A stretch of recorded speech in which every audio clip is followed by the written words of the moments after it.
Okay, in today's video I'm going to give you some brutally honest truth about illness and how it impacts your training, especially for older athletes.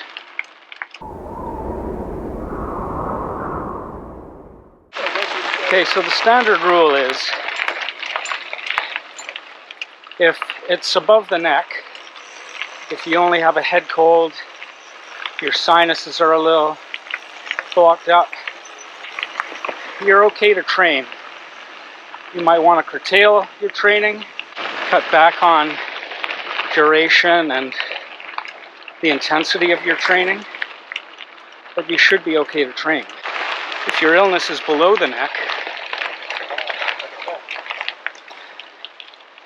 so you're experiencing a persistent cough, which is what I've been dealing with,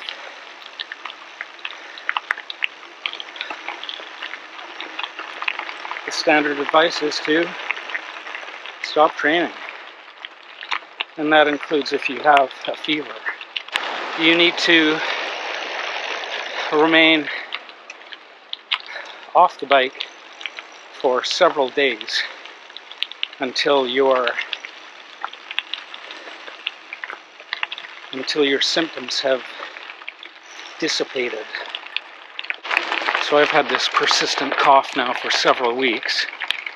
So this is my first ride in several weeks. So one of the first things that you want to do when you've determined whether or not your illness is going to impact your training, if you know that you've got an illness below the neck, you need to rest. You need to take time off.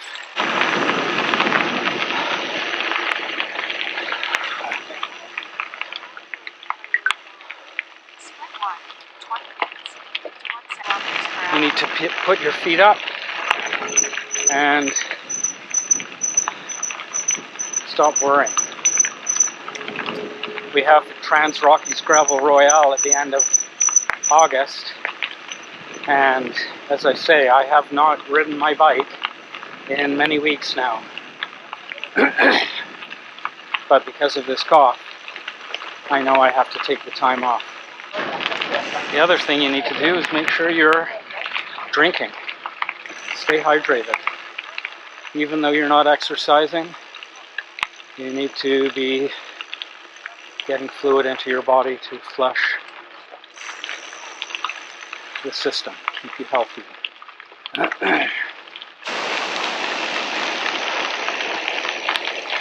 Another thing that's really important when you're trying to recover from illness is sleep. Make sure you're getting a lot of sleep. You can check how your sleep is